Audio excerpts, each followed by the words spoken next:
മഴ തോരും മുമ്പ് ഇന്നത്തെ എപ്പിസോഡിലേക്ക് എല്ലാവർക്കും സ്വാഗതം. അങ്ങനെ വല്യപ്പച്ചനായിട്ട് അതായത് സ്നേഹത്തോടുള്ളൊരു പിണക്കമൊക്കെയാണ് കാണിക്കുന്നത് അലീന.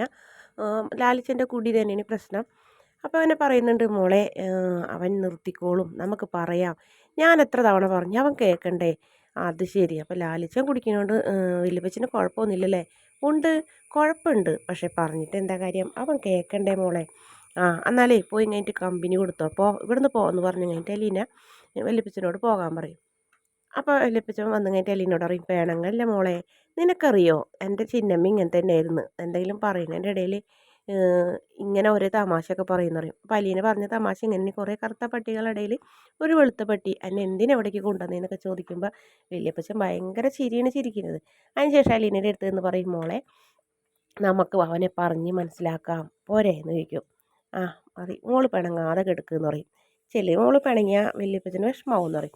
അങ്ങനെ വല്യപ്പച്ചൻ അലീനനെ പിടിച്ച് സ്നേഹത്തോടെ കിടത്തി പുതപ്പൊക്കെ പൊതിപ്പിച്ച് കൊടുത്ത് രണ്ടുപേരും അങ്ങോട്ടും ഇങ്ങോട്ടും ഗുഡ് നൈറ്റൊക്കെ പറഞ്ഞ് വല്യപ്പച്ചൻ വാതിലൊക്കെ അടച്ച് പോകും. ഇതേ സമയം തന്നെ പിന്നെ കാണിക്കുന്നത് നമ്മുടെ ബാലചന്ദ്രൻ്റെ വീടിന് രോഹിത് കുളി കഴിഞ്ഞ് റൂമിൽ നിന്ന് വരികയായിരുന്നു. എന്നിട്ട് ഫോൺ ചെയ്യുന്നു. അപ്പോൾ ബബി തന്നെയാണ് ഫോൺ ചെയ്യുന്നത്. എന്താ താഴത്തേക്ക് ഇറങ്ങി വരാൻ പറ്റില്ലേ രാജാവിന്? ഫോണിൽ കൂടെ പറയൽ തുടങ്ങിയോ എന്ന് ചോദിക്കും. "നീ ഇങ്ങോട്ടൊന്ന് കയറി വന്നേടി" എന്ന് പറയും. "അത്യാവശ്യമുണ്ട്, നീ വരാൻ" പറയും. അങ്ങനെ ബബിത രോഹിത്തിൻ്റെ മുറിയിലേക്ക് വരും. "എന്താ, എന്തെങ്കിലും പറയാനുണ്ടെങ്കിൽ താഴത്തേക്ക് വന്നൂടെ, ഈ മുകളിലേക്ക് വിളിപ്പിക്കുന്നത് എന്തിനാണെന്ന്" ചോദിക്കും. അങ്ങനെ പറയും, "അതെ, അതവിടെ നമ്മ കേൾക്കണ്ടെന്ന് വിചാരിച്ചിട്ടുണ്ട്, നീ ഇങ്ങോട്ട് വന്നേന്ന്" പറയും. "നീ ഇന്ന് ഉച്ചയ്ക്ക് എന്തെല്ലാം പ്രശ്നങ്ങൾ ഇവിടെ ഉണ്ടാക്കി, നീ കാരണമല്ലേ അച്ഛനും അമ്മ അത്രയും വഴക്കായത്. അമ്മനെ അച്ഛൻ എന്താ പറഞ്ഞത്? എവിടെയോ കറങ്ങി നടന്ന് കയറി വന്ന പ്രേതം എന്നൊക്കെ പറഞ്ഞില്ലേ? അപ്പോൾ അതുകൊണ്ട് നീ വീട്ടിൽ ഇവിടെ അച്ഛൻ നിന്നോട് എന്തൊക്കെയാണ് പറഞ്ഞ് മനസ്സിലാക്കി തന്നത്? എരുതിയിൽ എണ്ണ ഒഴിക്കുന്ന പോലെ പെരുമാറരുതെന്ന്" പറയും. "അത് പിന്നെ എനിക്ക് ദേഷ്യം വന്നപ്പോൾ അത് സഹിക്കാൻ പറ്റാണ്ട് ചെയ്താണെന്ന്" പറയും. "ആ, പിന്നെ ഇനി അങ്ങനെയൊന്നും ഉണ്ടാവില്ല" എന്ന് പറയും. "ആ ശരി, ഇനി ശ്രദ്ധിക്കണം. അലീന ചേച്ചി എന്തിട്ടാ പറഞ്ഞിട്ടുള്ളത്? അച്ഛൻ എന്താ പറഞ്ഞത്? അലീന ചേച്ചി ഇവിടെ നിന്ന് പോകാൻ കാരണം അച്ഛനും അമ്മയും കൂടി അല്ലെങ്കിൽ ഈ കുടുംബത്ത് വഴക്കുണ്ടാവാണ്ടിരിക്കാനല്ലേ? അപ്പം നമ്മളും അത് ശ്രമിക്കണം" എന്നും പറയും.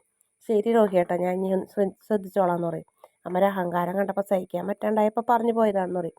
അതിനുശേഷം പിന്നെ പറയുന്നത്, പിന്നെ ഒരു കാര്യം കൂടി, "അച്ഛൻ എന്താ ചേട്ടാ മുകളിൽ കിടക്കുന്നത്, അമ്മ താഴത്തെ റൂമിലും? അതുകൊണ്ടല്ലേ ഇത്രയും പ്രശ്നം? അവർ ഒന്നിച്ച് കിടന്നിരുന്നെങ്കിൽ ഇത്രയ്ക്കും പ്രശ്നം ഉണ്ടാവില്ലല്ലോ. ഒന്നിച്ച് കിടന്നിരുന്ന ആളിലും ഇങ്ങനത്തെ ഒക്കെ തന്നെയല്ലേടി. അച്ഛൻ്റേതായ എന്തെങ്കിലും കാര്യങ്ങളുണ്ടാവും. ഒരുപാട് തവണ അച്ഛനെ നമ്മൾ ജനിച്ച നാൾ തുടങ്ങി കാണാമല്ലോ അച്ഛനെ ഹാർട്ട് ചെയ്ത് കഴിഞ്ഞിട്ട് അമ്മ സംസാരിക്കുന്നത് അപമാനിക്കുന്നതും. അച്ഛനതൊക്കെ സഹിച്ച് നിന്നില്ലേ?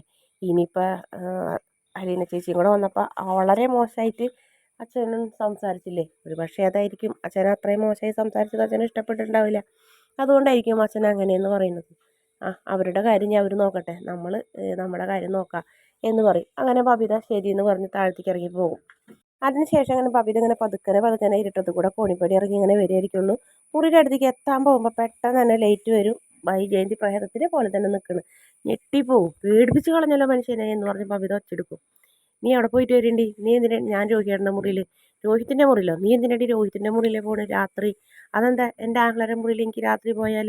ഞാനേ കുറച്ച് ഉണക്കമത്തി വറുത്തിട്ടുണ്ടായിരുന്നു, അത് കൊണ്ടുകൊടുക്കാൻ പോയാണ്." "നീ നിൽക്കടി അവിടെ" എന്നറിയും. "മര്യാദയ്ക്ക് വർത്താനം പറഞ്ഞോട്ടാന്ന്" പറയും. "പിന്നെ അമ്മ എന്തീ പറഞ്ഞതിൻ്റെ അർത്ഥം? എൻ്റെ ആങ്ങളുടെ മുറിയിലേക്ക് എനിക്ക് കയറിപ്പോക്കൂടെ?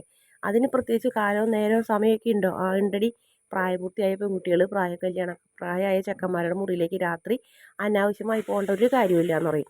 "അതിനൊക്കെ ഒരു അകലം പാലിക്കണം" എന്ന് പറയും. "ഓഹോ, അങ്ങനെയാണെന്നുണ്ടെങ്കിൽ കൊല്ലപ്പള്ളിയിൽ ആങ്ങളമാരുടെ മുന്നിൽ എത്ര അകലം പാലിച്ചിട്ടുണ്ട്, അതിൻ്റെ കണക്കൊന്ന് താ, അപ്പോൾ ഞാൻ എൻ്റെ ആങ്ങളുടെ അടുത്ത് അകലം പാലിക്കാന്ന് പറയും." പന്നത്തരം പറഞ്ഞാലുണ്ടല്ലോ" എന്ന് പറയും. "പറയാം, ഇനിയും പറയും. അമ്മയ്ക്ക് ഇത്രയും അനാവശ്യമായിട്ട് സംസാരിക്കുക അല്ലേ? എന്നോട് മര്യാദയ്ക്ക് എന്നെ സംസാരിക്കണം കേട്ടോ" എന്ന് പറഞ്ഞ് ദേഷ്യപ്പെടും. അങ്ങനെ ഏതോ ആങ്ങളെ സ്വന്തം ഏതോ ആങ്ങളരെ എന്തോ പണി കിട്ടിയിട്ടുണ്ട് എന്നും പറഞ്ഞ് പിറുപിറുത്തുകൊണ്ട് നമ്മുടെ ബബിത പോവും. "ഡി, എന്തിട്ടുണ്ട് നീ പറഞ്ഞത്" എന്ന് പറയും. "ആ, പറയുമ്പോൾ കേൾക്കണമായിരുന്നു" എന്നും പറഞ്ഞ് വാതിലടച്ച് മുറി കയറി വാലടിക്കും. അപ്പോൾ രോഹിത്ത് പറഞ്ഞിട്ടുണ്ടായിരുന്നു അലീന ചേച്ചിനെ ഒന്ന് വിളിച്ചോളൂന്ന്. അങ്ങനെ വിഷമിച്ച് അലീനനെ വിളിക്കാനിരിക്കുന്ന സമയത്ത് അലീന ഇങ്ങോട്ട് വിളിക്കും. ഇങ്ങോട്ട് വിളിക്കുമ്പോൾ വിശേഷങ്ങളൊക്കെ ചോദിക്കും. ഇവിടെ വലിയ പണിയൊന്നുമില്ല, അങ്ങനെ വീട്ടിലെ കാര്യങ്ങളൊക്കെ പറയും. അതിനിടയ്ക്ക് വീട്ടിൽ ഇവിടുത്തെ സംഭവങ്ങളും പറയും, ഇവിടെ ഉണ്ടായ പ്രശ്നങ്ങളും മറ്റുള്ള കാര്യങ്ങളൊക്കെ പറയും. അപ്പോൾ പറയും, "ഞാൻ പറഞ്ഞില്ലേ മോളെ, നിങ്ങൾ 4 പേരും ഒറ്റ കെട്ടും, അമ്മ മാഡം ഒറ്റയ്ക്കുമായി. അപ്പോൾ നിങ്ങൾ ആ കെട്ടുബന്ധം തകർക്കാൻ പലതും നോക്കും. എന്ന് വെച്ചിട്ട് അനാവശ്യമായി എന്തെങ്കിലും പറഞ്ഞാൽ വിട്ടു കൊടുക്കരുത്. ബാക്കി എന്ത് പറഞ്ഞാലും കണ്ടില്ല എന്ന് നടിക്കണം. മരണോ നിങ്ങളോടുള്ള ഇതോ എന്ത് വേണമെങ്കിലും ആളെ ഏറ്റെടുത്തോട്ടെ, അതൊന്നും നിങ്ങൾ കണ്ടില്ല എന്ന് നടിക്കണം, മനസ്സിലായെന്ന്" പറയും. ആ മനസ്സിലായി എന്ന് പറയും. ചേച്ചി താമസിക്കുന്ന വീടും ലൊക്കേഷനൊക്കെ എനിക്ക് ഇട്ടതായി കേട്ടോ എന്ന് പറയും. അതെന്തിനാ അച്ഛനോട് ചോദിച്ചോന്ന് പറയും. ഓ അച്ഛനോട് ചോദിച്ചാൽ അച്ഛൻ പറയുന്നില്ല.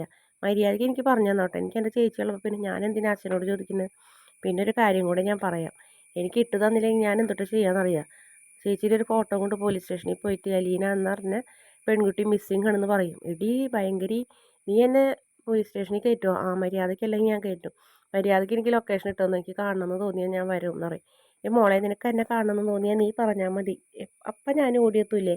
വീട്ടിലേക്കല്ല കേട്ടോ, കോളേജിലേക്കോ അല്ല ഹോട്ടലിലൊക്കെ എവിടെ വേണമെങ്കിലും ഞാൻ, പാർക്കിലൊക്കെ എവിടെ വേണമെങ്കിലും ഞാൻ നിന്നെ കാണാൻ വരും എന്ന് പറയണേ. എന്നിട്ട് പറയും നീ വിഷമിക്കരുത് മോളെ എന്ന് പറയും. അപ്പോൾ ഉച്ചയ്ക്ക് ഇങ്ങനെ ചേച്ചി അമ്മ യുദ്ധം തുടങ്ങി കഴിഞ്ഞു, ഇവിടെ എന്നും പ്രശ്നം തന്നെയാണ്, ഇപ്പോൾ ദേ പുതിയ ജോലിക്കാരി വെച്ചിട്ടുണ്ട്, ഞങ്ങൾ അടുക്കളയിലേക്ക് ഒന്നും കയറ്റണില്ല എന്നുറപ്പ്. നിങ്ങൾ അതൊന്നും ശ്രദ്ധിക്കേണ്ട, നിങ്ങൾ നിങ്ങളുടേതായ കാര്യങ്ങൾ മാത്രം നോക്കുക. അച്ഛൻ്റെ അമ്മരെയും വഴക്കിൽ നിങ്ങൾ ഇടപെടണ്ടെന്ന് പറയും. അച്ഛൻ പാവം ചേച്ചി എത്ര നാളായി ഈ ഈ ഹാരാസ്മെൻറ്റ് സഹിക്കണേന്ന് പറയും. പണ്ട് നിങ്ങൾ അമ്മയുടെ ഭാഗത്തല്ലായിരുന്നു, അന്ന് അച്ഛൻ ഒറ്റയ്ക്കല്ലായിരുന്നു പറയും. ആ അങ്ങനെ ചെയ്തില്ലെങ്കിൽ ഞങ്ങളോടായിരിക്കും യുദ്ധം, അതുകൊണ്ടാണ് ഞങ്ങൾ അമ്മയുടെ ഭാഗത്ത് നിന്നതെന്ന് പറയും. ഇപ്പം സത്യങ്ങളൊക്കെ മനസ്സിലായില്ലേ, അച്ഛൻ്റെ ഭാഗത്ത് നിന്ന് സത്യം എന്ന് മനസ്സിലായില്ലേ? അമ്മ അങ്ങനെ പറഞ്ഞോട്ടെ, അത് അമ്മയ്ക്ക് അമ്മയുടെ മനസ്സ് കൊണ്ട് അമ്മയുടെ മനസ്സിൽ എന്തൊക്കെയോ വിഷമങ്ങളൊക്കെ ഉണ്ടാകും, അതുകൊണ്ടായിരിക്കും. ഇപ്പോൾ പ്രത്യേകിച്ച് നിങ്ങളെല്ലാവരും ഒറ്റക്കെട്ടും അമ്മ ഒറ്റയ്ക്കും ആയപ്പോൾ ഒരു അപമാനവും ദേഷ്യമൊക്കെ ഉണ്ടാവും. അപ്പോൾ നിങ്ങളുടെ ബന്ധം തകർക്കാൻ പല വഴി നോക്കും. അല്ല ചേച്ചി, ഇപ്പോൾ ഈ അമ്മ എന്നോട് പറഞ്ഞ ഈ വാക്ക് രോഹിയേട്ടൻ കേട്ടാൽ എന്തായിരിക്കും അവസ്ഥ? ഒരു ബാഡ് സിറ്റുവേഷനിൽ നിന്ന് മോചനം കിട്ടി വന്ന ഒരാളല്ലേ, സ്വന്തം അമ്മ പോലും തന്നെ കാണുന്നോണ്ടാണ് കാണണേന്നുള്ളൊരു ചിന്ത രോഹിയേട്ടൻ്റെ മനസ്സിൽ വന്നേനില്ല ചേച്ചി. ഇത്രയ്ക്ക് മോശമായിട്ട് അമ്മ സംസാരിക്കാൻ പാടുണ്ടോ? അത് എന്നോട് പറഞ്ഞത് രോഹിയേട്ടൻ കൂടെ കേട്ടില്ലെങ്കിൽ അവസ്ഥ എന്താണെന്ന് പറയും. എനിക്ക് ഈ വീട്ടിൽ നിന്ന് ഇറങ്ങി എവിടെയെങ്കിലും ഓടി പോകാൻ തോന്നുന്നുണ്ട് ചേച്ചി എന്ന് പറയും. അതൊന്നും നീ ആലോചിക്കേണ്ട മോളെ. അത് പറഞ്ഞില്ലേ, അത് നിങ്ങളെ സംശയിച്ചിട്ടല്ല, നിങ്ങളുടെ ബന്ധത്തെ സംശയിച്ചിട്ടുമല്ല, അത് ആളുടെ മനസ്സിൻ്റെയാണ്. ആളുടെ മനസ്സിൽ ഇപ്പോൾ ഒരുപാട് ദേഷ്യമൊക്കെ ഉണ്ട്, നിങ്ങളാരും മൈൻഡ് ചെയ്യുന്നില്ലല്ലോ, അതിൻ്റെയാണെന്ന് പറയും. നിങ്ങളൊരു കാര്യം ചെയ്യും, സ്നേഹം കൊണ്ട് നിങ്ങളുടെ വഴിക്ക് കൊണ്ടുവരാൻ നോക്ക്. സ്നേഹം കൊണ്ട് ഞങ്ങളുടെ വഴിക്ക് കൊണ്ടുവരാൻ പറ്റിയ മുതൽ ചേച്ചി ഒന്ന് പോയേന്ന് പറയും.